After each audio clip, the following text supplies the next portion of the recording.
the research shows like avoiding X resolutions, so sugar, carbs, emotional eating, snacking, binging, those have the highest level of failure in regards to New Year's resolutions, the avoidance. All of those behaviors are a solution to a greater problem. When we cut those out, we don't have a way to fill that void. Then what does our body do? Again, coming back to it, it's going to go back to what we know. That's how our brains are designed.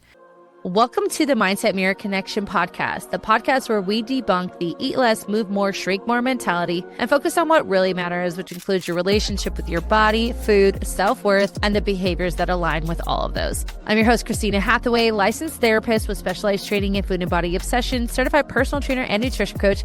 At the Mindset Mirror Connection podcast, we believe what you say in your mind, you see in the mirror. So let's have a conversation about that. Before we get into today's episode, I want to make sure you subscribe to this YouTube channel. Also, if you don't want to miss any content that's being dropped, make sure you hit that notification bell as well. I also want to know who are the people you want to hear from on this show and what topics would you like me to continue to cover.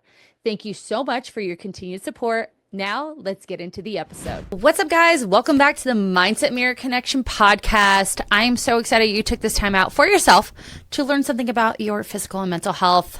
Congratulations. Today, I'm talking about the 5 resolutions that never stick because January 1st is around the corner.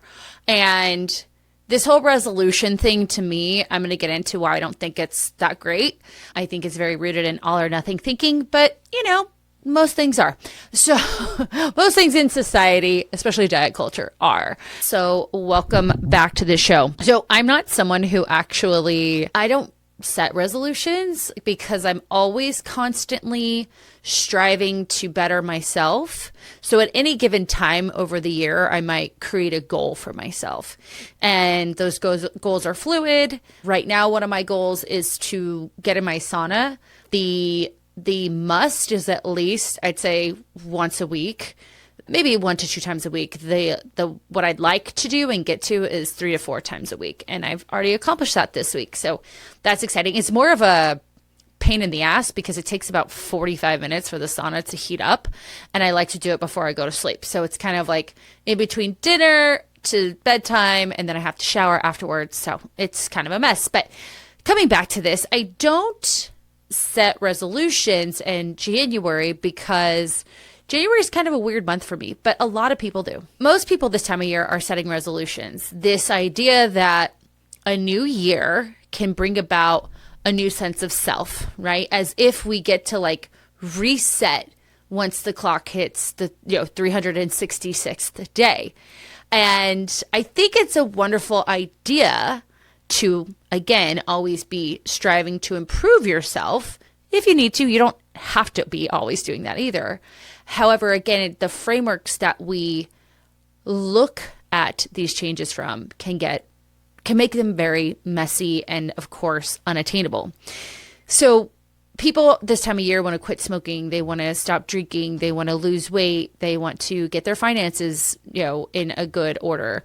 They want to read more. They want to eat less meals out. There's so many different resolutions. And for a lot of people, they'll get to a certain point and those resolutions fall off. So by February, most people have abandoned their resolutions. 80% of weight loss resolutions fail. Goals that say I'm going to stop doing something, right? So stop eating sugar forever or cut sugar out has the lowest success rate of all goals, and only 6% of resolutions last all year. 6%. Why? Why does 94% of resolutions fail, right? Well, one of the things I want you guys to think about is, how are we coming into mentally, psychologically coming into this idea of change, which is going to be a big part of what we talk about today. Because oftentimes our resolutions are not built into improvement and intuition and a greater sense of self. They're oftentimes rooted in shame, right? Rooted in guilt, rooted in this false confidence is something I've talked about, right? Counterfeit confidence in that we are creating this fantasy of who we're going to become the new year, this new version of who we are. We think that that's what's going to happen. Oftentimes, too, the changes that people are attempting to make are void of their emotional experience. They don't take into account their humanness in change, their emotions, their wants, their needs, their reality. Because remember, I would talk about reality a lot, excuse me, in that it's my wants, my needs, my emotions, my internal experience. And we don't take into consideration how life gets lifey, and that stress of life disrupts our nervous system, of course.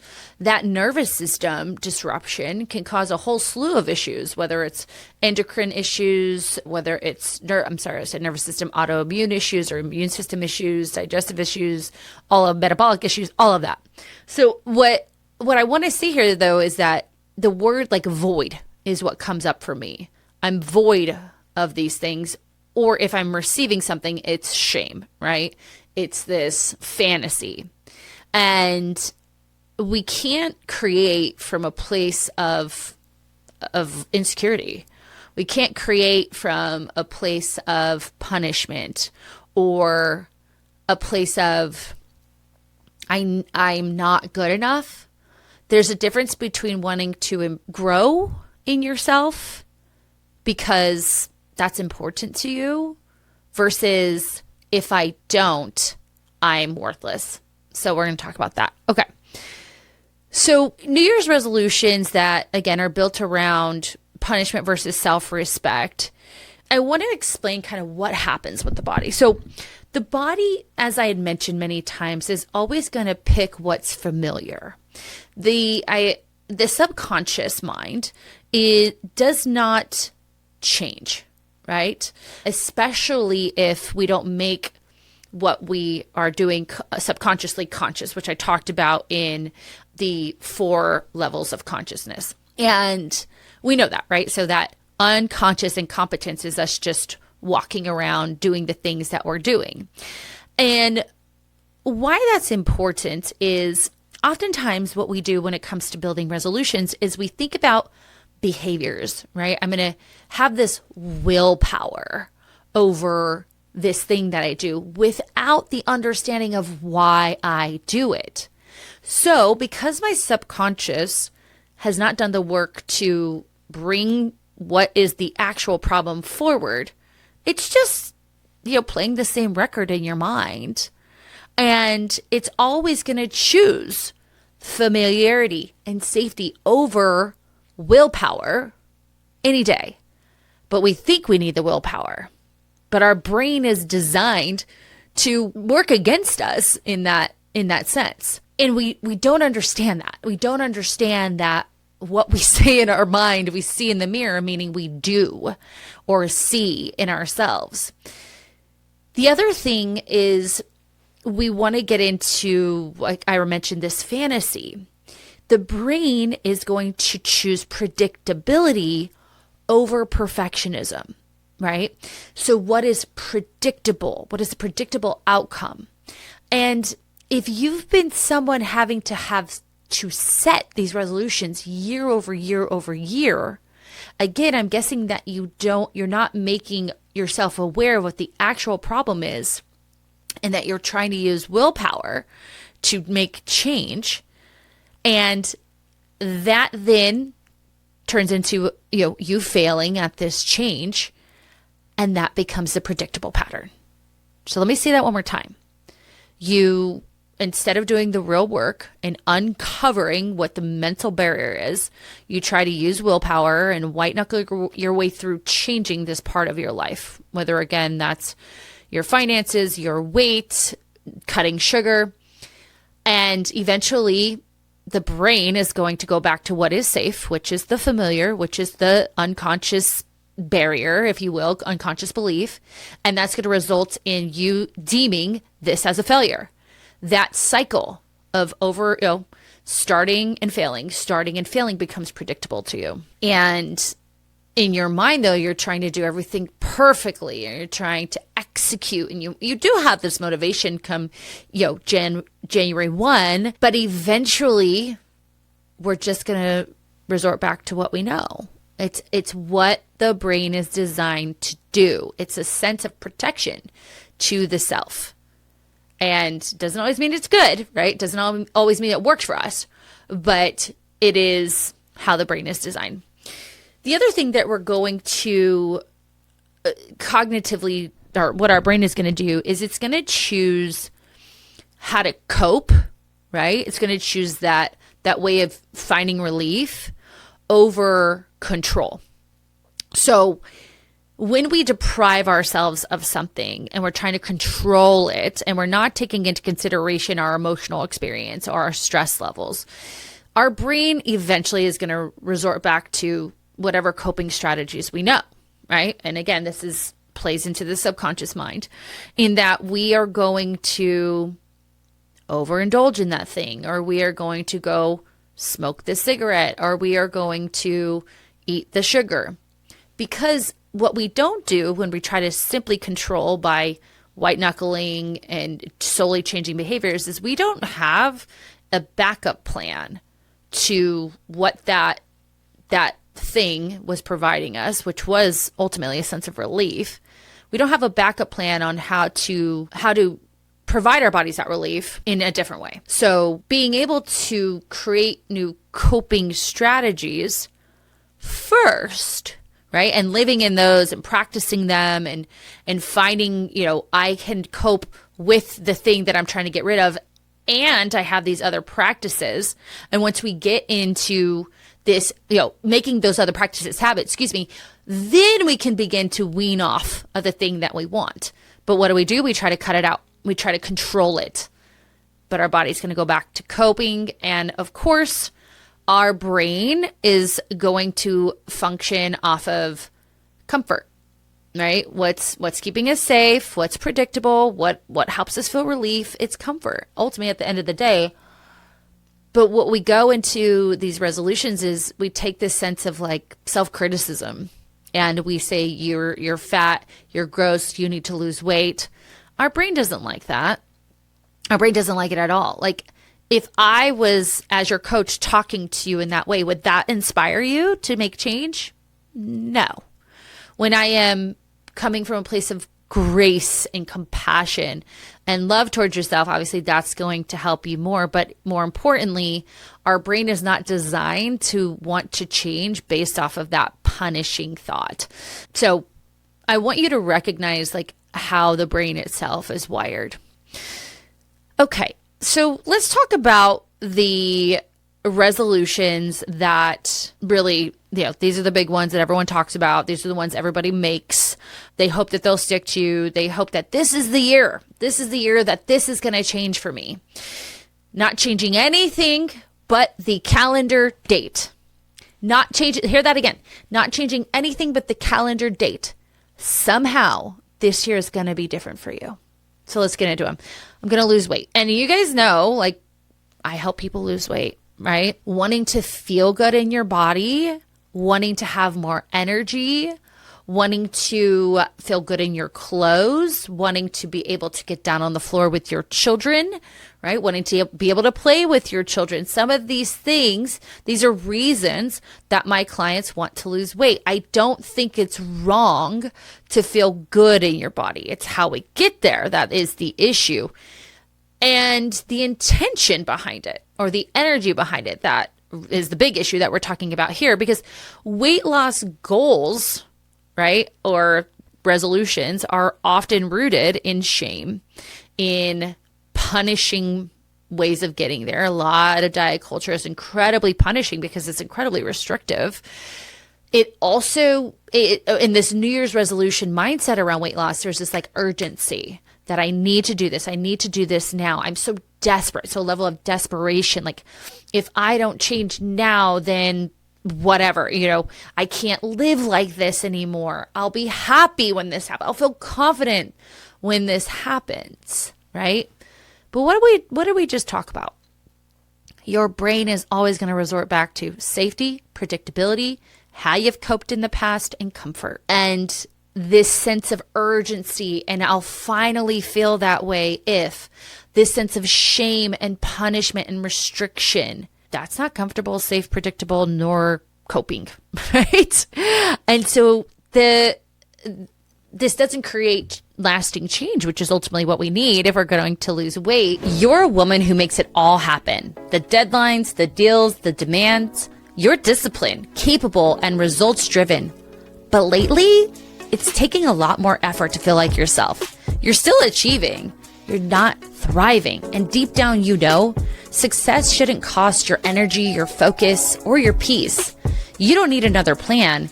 You need a strategy that matches your ambition. You've built a life around achievement, but no one ever taught you how to sustain it. Most high-performing women are operating with fractured systems. Great work ethic, but poor recovery. A strong body, but an overwhelmed mind. A plan for success, but not for longevity. You don't need more hustle. You need alignment. Your nervous system, nutrition, and training working with you, not against you. Hi, I'm Christina Hathaway, founder and CEO of The Mindset of Matter, a company built to help ambitious women master high performance from the inside out. I have a master's degree in marriage and family therapy with specialized training in food and body obsession, certified personal trainer and nutrition coach who spent over 15 years helping women reprogram their relationship with achievement, food, and their body that they lead from.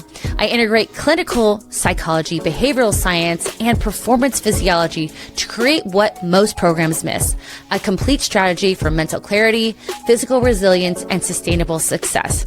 This isn't just life coaching. This is human performance training for elite women, where therapy meets science and strategy meets embodiment. This Black Friday, I'm opening a limited time opportunity to work with me directly, offering $775 off our 6 months one-to-one mentorship. This is a personalized, high-touch transformation program where therapy meets training and nutrition. We'll rebuild your energy, your metabolism, and your mindset so you can lead with clarity, confidence, and strength that lasts. Or also $775 off our 6-month group mentorship with Coach Liv, with my direct oversight and involvement in monthly calls. Same science-backed framework delivered in a community for women who want accountability, precision, and power alongside other overachievers. There are no strict meal plans. There's no hustle culture. There is no one-size-fits-all routines. You'll get an evidence-based system that blends therapeutic insight to regulate your nervous system and rewire your relationship with yourself, nutrition strategy to fuel your focus, stabilize your energy, and restore metabolic health, performance training that builds strength, stamina, and resilience without sacrificing your recovery. Because structure isn't the enemy, misalignment is. When your body and mind are optimized, you don't just get results, you keep them. This is the blueprint for you to become unstoppable. This Black Friday offer is open for a limited time only. When it closes, it closes. No extensions, no exceptions. If you're ready to stop settling for functioning and start operating at your full potential, this is your power move. Because wellness isn't self-care, it's a performance strategy. And the women who understand that, they don't just succeed, they lead this standard. The Mindset of Matter, where therapy meets physiology, where high-achieving women come to lead stronger, think clearer, and live with unmatched power. What we end up doing is we put ourselves in kind of this survival response where, like I've used this saying of like white knuckling, like, okay, a lot of you will decide that, like, we'll just use the example of like a goal weight. You will get there. You'll white knuckle your way there. But because nothing about that rewired your neural pathways and the habits that you do on a daily basis, once you let go and you let that grip go, that's why we spiral back and we gain the weight back, because nothing in our minds changed. Okay. Plus, when we do that, we are just so aloof. We're so aloof to our experience. We're not in ourselves. It's as if we're completing the weight loss goal or the weight loss, the diet, the exercise outside of our bodies. That's perfect. We're completing it outside of our bodies. We have no idea what's happening to ourselves. So this is why 80% of weight loss resolutions fail. It's because the method of approaching weight loss is skewed. And it's built that way, you guys. It's built that way because it's a multi-billion-dollar industry, the weight loss industry. This idea that it needs to be quick, there needs to be a sense of urgency. If you don't do it, then you're fat. Well, you are fat shamed. I mean, that's not a lie. You know, people in bigger bodies are treated very unkindly, and that's a societal issue. What else do the diets say? Like, you know, they use fitness models to tell you, like, this is how you will look. I just interviewed Livia Sarah, fucking awesome interview. And she said they're using AI bodies to tell you what your body should look like, right? And the method of approaching this is very driven in, you're not good enough, you need to change. When you do change, it needs to be this way. There is no sense of fluidity or flexibility or variety or control, right? We think we're controlling ourselves, but we're not. And then what do, right? We go for the rest of the year, kind of in and out of diets, and then boom, we repeat again. So it's, again, that all or nothing thinking. So what do we do instead, right? What do we do instead? We want to ensure that we are eating enough. Before you go into a weight loss phase, we want to make sure that all of our systems in our body are being supported. So you're eating enough means we want to understand how many calories our body needs to just function and maintain our movement. So there's two levels of functioning. We have our basal metabolic rate, which is functioning without movement. I call those coma calories. And then our total daily energy expenditure, which is taking into account our movement, our digestion, the thermic effect of food is what that's called, our non-exercise activity, and our planned exercise activity. So we take into account those. So we want to be eating at our total daily energy expenditure. Why? We talk about this a lot, but like, why? Well, that's the amount of energy that your body needs to function so that all systems are firing. All systems are being provided the fuel that they need to perform the activities that they perform. Your endocrine system, your nervous system, your immune system, your digestive system, right? All of the systems, your brain, all of those systems require fuel, which we get from food. That's the easiest thing that you can do, because once you do that, and I would say that's going to take you 3 to 6 months this year. Once you do that, you're going to have more energy, clarity. You're going to be able to, you're going to want to move more because you just have eaten more. You'll feel actually a bit even more motivated because you have the energy to do that. Okay. The other things that's going to provide you is, as we talked about endocrinely, is that a word? It'll balance your blood sugar. As we eat enough, and we eat enough throughout the day, we will not have these crashes, which ultimately, if we're eating enough, we're not restricting any sort of food group, that's going to help you minimize food noise. And food noise is a byproduct of restrictive dieting. There's no other way to say it. It is not something that exists until we restrict, hands down. Okay. And whatever that looks like. I mean, even I have clients who experience food noise in their childhood, but there was this almost projection onto them. And that's why they were kind of like, what do I eat? How do I eat? Da, da, da. But that's usually a projection from a caregiver. When we can eat enough, we eat throughout the day, we eat a variety of foods, and again, we're providing our body what we need, we're going to also quiet the mind. Okay. Then what we want to do is begin to recognize those barriers I was talking about. What is it subconsciously that stands in my way? And one of the first things that I do in the mindset method with my one-to-one, or with all of our clients, is they complete an activity called my food, exercise, and self-worth rules, or some variation. I change the title often. And understanding, bringing what is subconscious or the unconscious conscious, bringing that to light. What are the rules that I've set for myself around food, around exercise, around my self-worth? And then I also have around progress.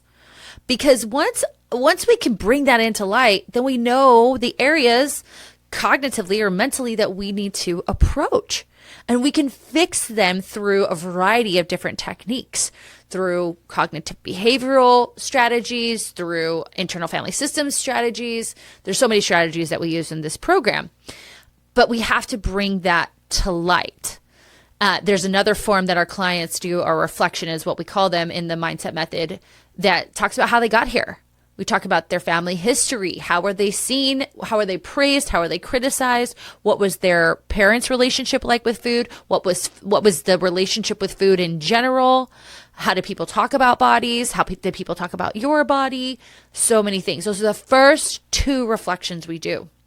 Why the first 2? Because I need to know that. The first couple of weeks, we're already starting that reverse diet, bringing them back up to their total daily energy expenditure, showing them how to hit those targets, sustainably. So then we want to open up, okay, let's figure out where the main barriers are, right? And then through the techniques and the exposure that I can eat more and I don't gain weight and I feel more energized. Oh, and I've had, better periods. I want to have sex with my partner. My skin's clear, right? That's behavioral debunking of a cognitive barrier, which is, when I eat too much, if I eat certain foods, I get fat, or if I eat too many calories, I get fat, whatever that is. So there's this combination of like behavioral change, right?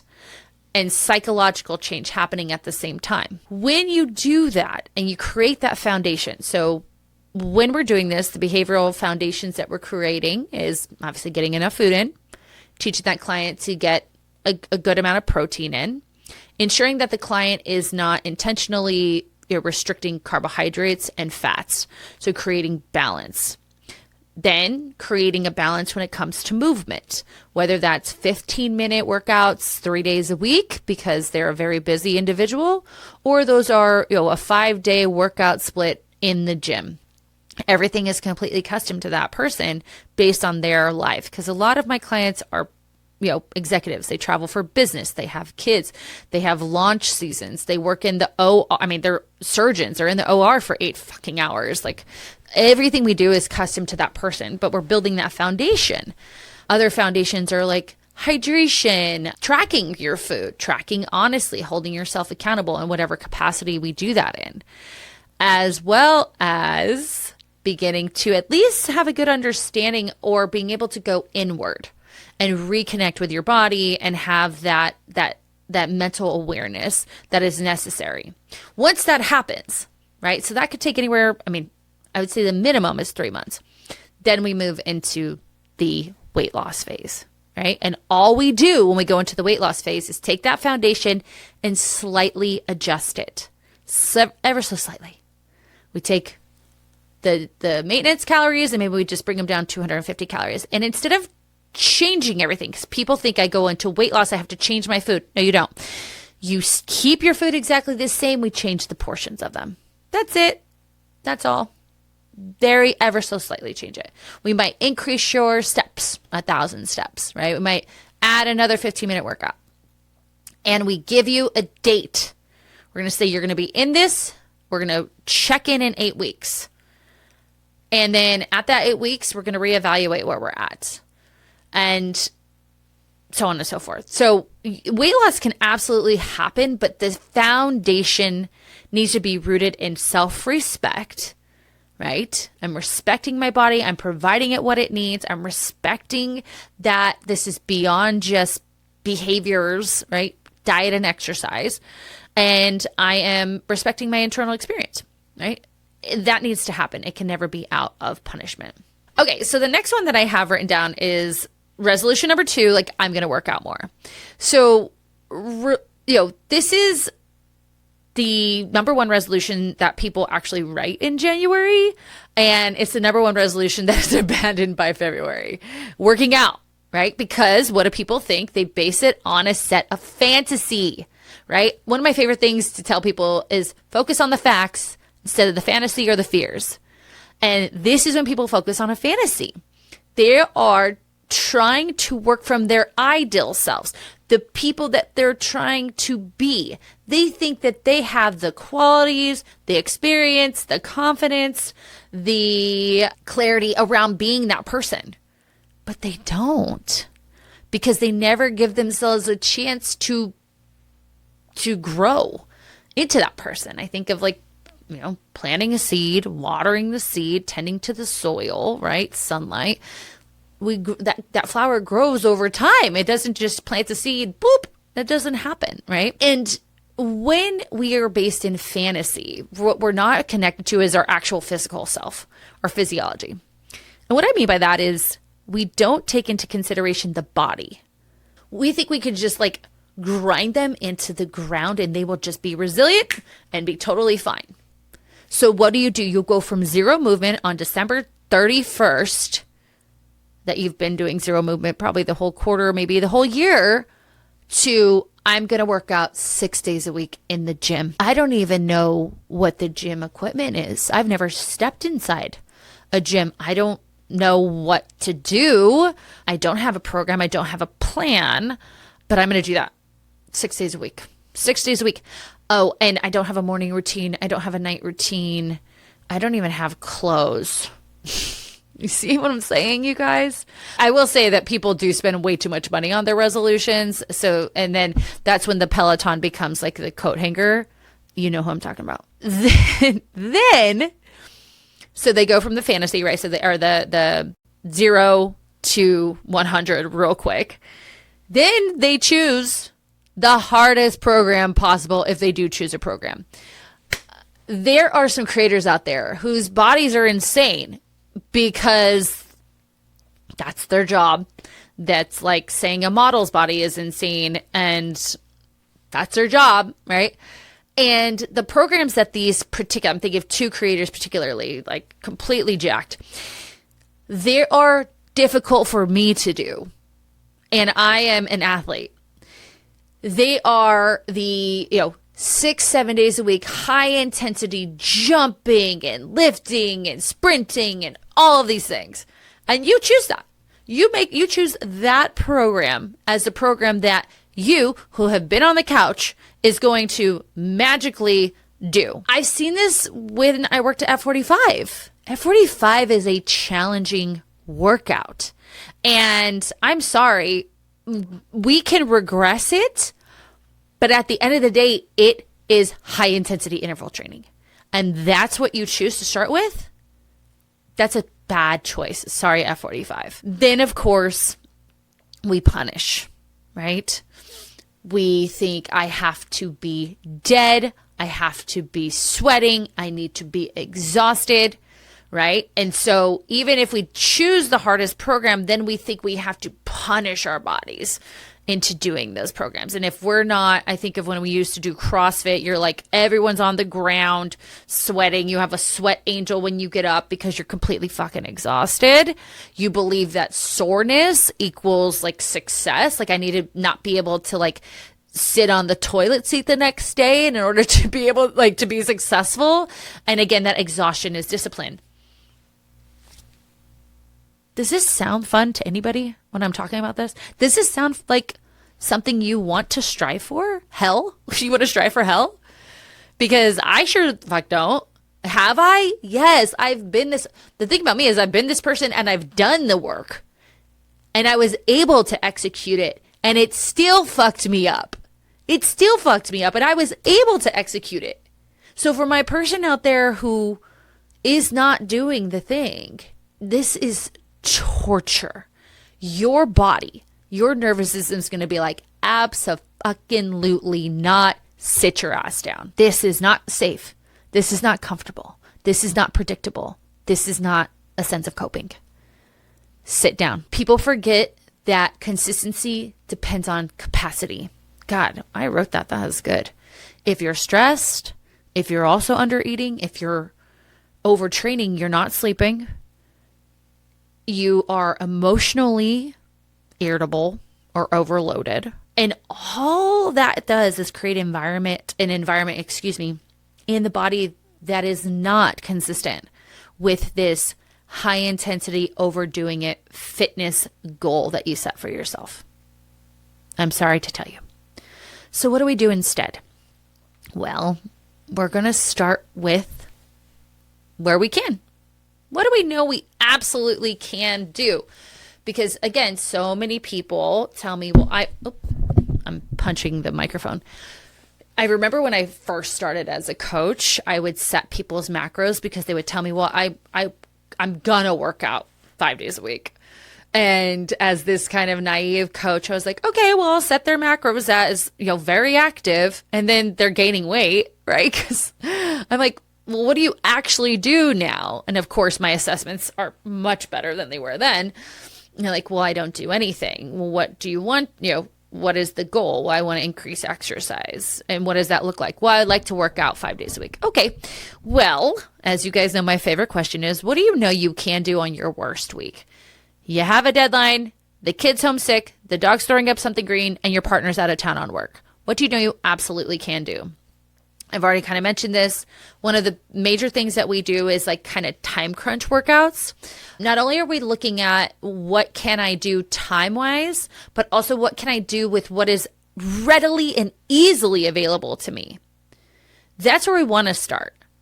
If the gym is not readily or easily available to me, nor do I have the morning routine, the night routine to get to the gym, because I'm sorry to tell you, you don't just like wake up and your fucking clothes are on and you're in the car. You have to have a routine. The coffee needs to be set. You need to have your water bottle. If you want to do a pre-workout meal or snack, you need to have that ready. You need to have your clothes ready. Like, there's a lot to it. And if that is not something that you have set up, what is easily available to you? So that might be some bands, that might be some dumbbells that you have.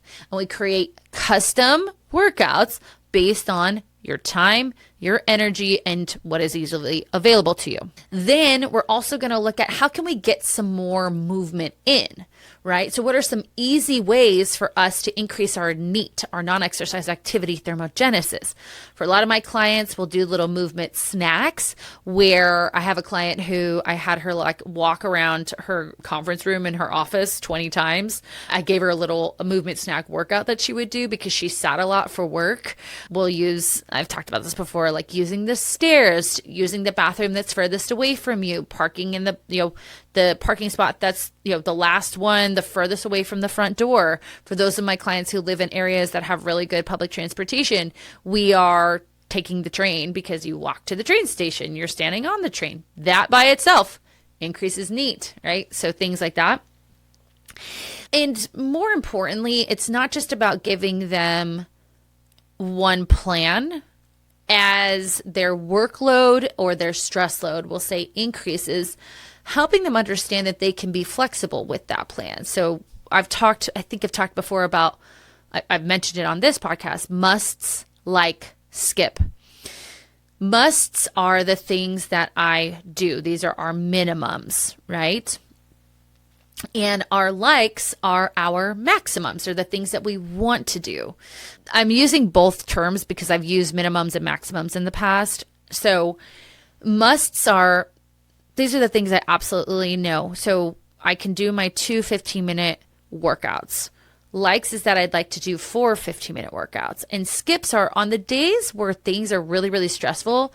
I'm actually just going to do one compound movement for my workout rather than the 2, because most of the time crunch workouts that we do is like a squat and a bent over row.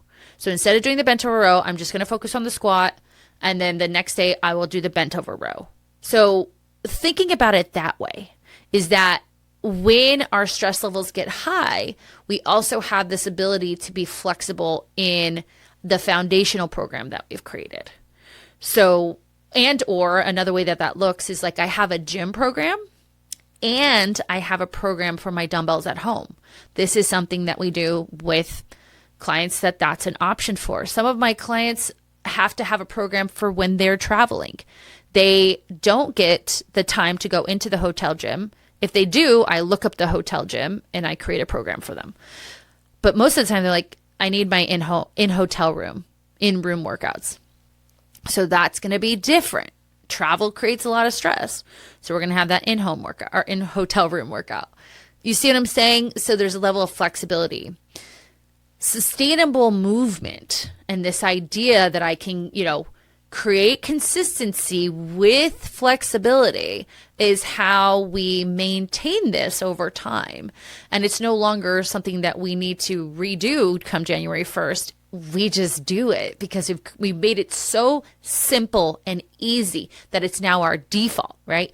It's predictable, it's comfortable, it's safe. Got it? Cool. Okay. Last one is I'm going to eat healthier, right?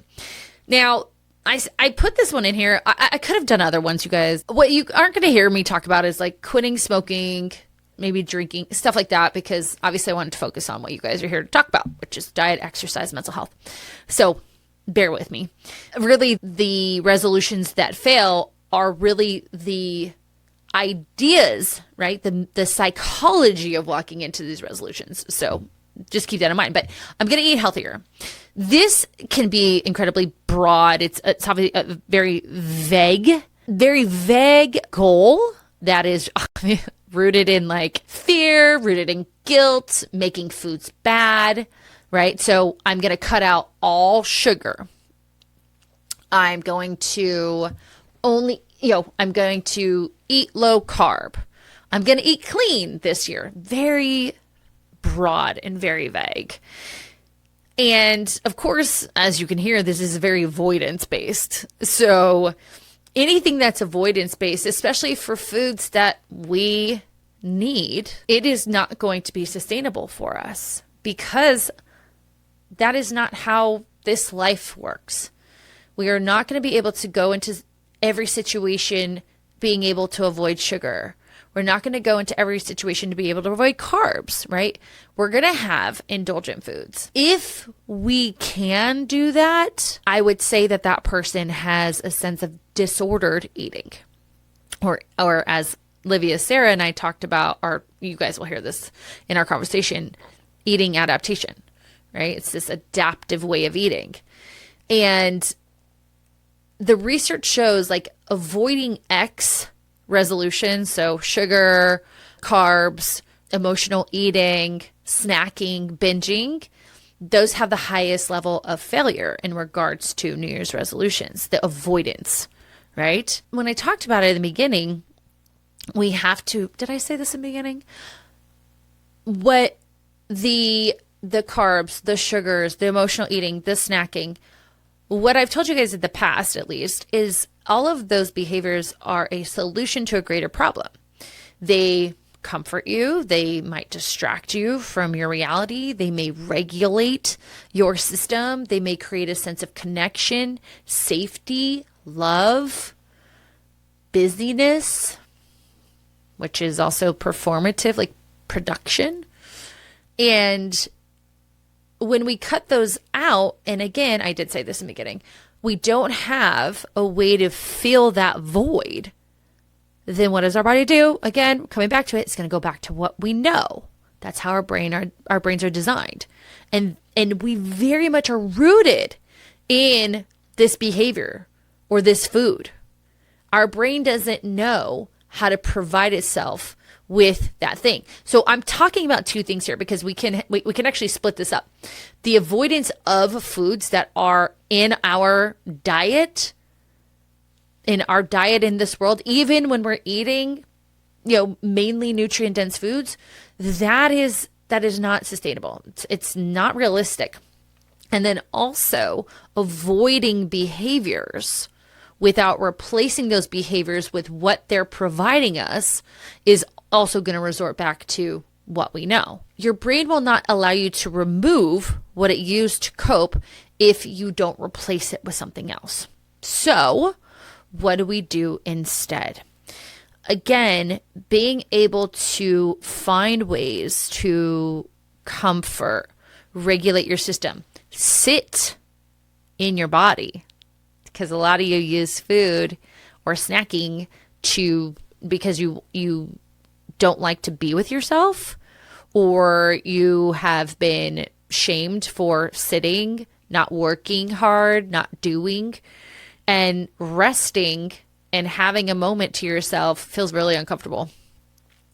Learning how to how to decompress from work to home life, like having this shift that happens and creating a system around that. Really, again, coming to a place where I'm teaching my body, this is how we cope on top of the food, whatever choice that is. Then as that becomes something that we are doing consistently, we can slowly take the food behaviors, the emotional eating, the snacking, we can bring that down. Doesn't mean that it's gone, but it just means that we have other ways of coping. So that's incredibly important. Another thing that we want to do is turn off the food guilt. We don't want to put food in any sort of bad versus good or judgmental category. The way that I want you to be thinking about food, if you do want to change your relationship with it, is in 4 states, 4 quadrants. We have foods that we deem both nourishing, so they provide vitamins and minerals, macronutrients, protein, carbs, fats. Micronutrients are your vitamins and minerals. And they're also pleasurable, so we like them. This quadrant is the one that we want to have probably the most listed under. So for example, for me, I love apples, I love bananas, I love strawberries, blueberries, I love avocado, salmon by itself. So these are foods that I could just eat by themselves. I like smoked salmon, but we'll say you can add salt and pepper to whatever it is we're talking about, and so on and so forth. So these are foods. This is your first quadrant of foods. The second quadrant of foods are foods that are pleasurable but not nourishing. For me, I love cheesecake. I had a cappuccino cheesecake this weekend. Oh my God. I do not love sweets. Man, my husband was telling the owner of this restaurant, he's like, she never like halves the entire thing with me. It's usually like 20-80. Whew, that's so good. I love cookies. I love gelato. I also had a great gelato over this past week. It's still in my fridge because we just kind of enjoy it as we go, which is what I'm going to talk about. I love cheese. I love trail mix. So these are all pleasurable foods. Now with our pleasurable foods, what we're going to learn is the amount of that food that benefits us both psychologically and physiologically, because we can tend to overeat those foods and we have a bellyache. But also we want to understand what is the minimum amount of that food that we can have and actually feel satisfied, because we're so attuned to the experience of eating those pleasurable foods that we get those few bites and we're like, hell yeah, like that was so good, but I'm good. Like I don't need any more. And it doesn't have to be a few bites. It could be 3 to 5 bites, right? It could be 5 to 7 bites, but learning how to eat those foods attunedly. Quadrant 3 is going to be your nourishing foods that we need to make more pleasurable. So I always use the example of like ground beef, like just ground beef by itself. That might be on someone's pleasurable and nourishing, not mine. I want some taco seasoning. I want some pasta sauce. I want to mix it in with like, I think I make this Philly cheesesteak pasta. I want to make it more nourishing. Eggs, another thing. I don't think I can eat an egg by itself. I have to have like an egg to like, and then scoop it up with like an avocado toast with some salmon or something like that. So nourishing foods that we need to make more pleasurable. It's like cottage cheese. I don't eat cottage cheese by itself. I'm going to add taco seasoning and salsa, or I'm going to add some fruit to it. Okay. So that's list number 3. And list number 4 is foods that are not pleasurable or nourishing to you. Don't fucking eat them. It's not that they're bad. There could be quote unquote healthy foods in that quadrant, but they're just not something you like. I don't like red onions. Ugh. I don't like mayonnaise. I don't like, what else do I not like? Chives. I don't like, I can handle red onions if they're cooked. I don't like raw onions, chives, like anything in that whole nature. Apparently, I don't like amaranth. Am I saying that right? I love like eating granola just by itself. I just like the crunch of it. And Mark had some granola and I was wanting something crunchy, which is a part of attuned eating, which if you want more information on that, there is a podcast episode solely based on attuned eating. And I went to eat this new granola and it tasted like soap. And I looked at the ingredients and I'm like, amaranth or aramanth. I don't know what the fuck it was called. I was like, I asked chat, I said, hey, is this like a cilantro, you know? And it's like, absolutely. Some people can taste soap. And I tasted like Dawn dish soap. This stuff tastes like. So that would be in my quadrant, this specific food, right? Cilantro could be up there too. So that's how I want you to look at food. So not only do we want to create a new set of coping skills, self-regulation skills, if you will, for whatever that behavior has provided us in the past. And that's going to take awareness. That's where a coach like myself comes in to say, hey, have you ever considered that this is why you use food, or this is the reason food is your crutch? But you could do it on your own as well, listening to this podcast, but also then create a new relationship with food. And adding habits is a really good thing when it comes to like wanting to eat healthier. So rather than taking things away, one of the easiest habits that you can do is add protein. Adding protein, or even like a healthy fat, if you will, as they call them, a nutrient dense fat, you can add, because when we add protein, add nutrient dense fats, add high fiber carbs, you're just going to be fuller. It's a little hack, baby. We're going to be fuller. We're not depriving ourselves from anything. And our blood sugar is regulated. Our stress in our body is going to go down because we're fed. We will feel satisfied and we're just going to be fuller. So boom, easy little hack there. So your health improves as you support all areas of your body, the emotional need, the physical need, the cognitive need, right? And the restriction type of behavior, the avoidance type of behavior, that is not going to help support you. So if you want to make change, absolutely, we love that for you. We don't need bigger, better, bolder goals. We need a better foundation. We need it rooted in trust, in respect, in awareness of ourselves, where we're at. We need supportive habits that are simple and easy to access. We need small, repeatable steps that are for us. Maybe the steps of your neighbor look different than you, and that's fine. Stop fucking comparing yourself. Not only is comparison the thief of joy, comparison is the thief of awareness of what you need. Get me started. And we want to make sure that everything we're doing is rooted in like us, our identity, our time, our energy. Resolutions fail because not just because of the approach is unsustainable, but the mental approach is more unsustainable than the behavioral approach.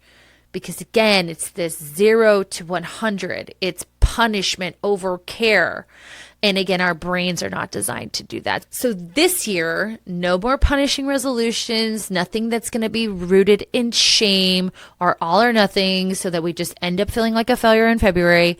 This year, we're going to create safety, predictability, comfort, and coping simply by the things we talked about today, because that in itself is how change sticks and you can be successful. I hope you enjoyed this episode. Please, if you are in a mom group or a friend group or a church group and you guys are all talking about resolutions, share this with them.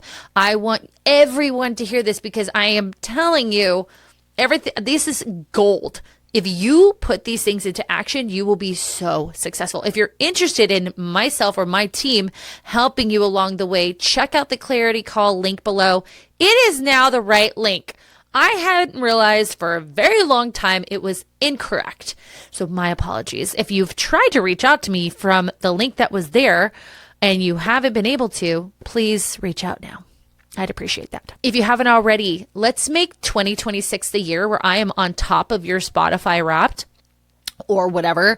I am on top of Apple charts, and let's make it happen this year. And the way that you help me do that is hit that follow button, download button, subscribe button on YouTube. And if you're feeling frisky, hit that 5-star and give me a little review. I'd absolutely love it. Other than that, I'm going to send you on your way, remembering this one last thing. that what you say in your mind, you see in the mirror. Bye-bye.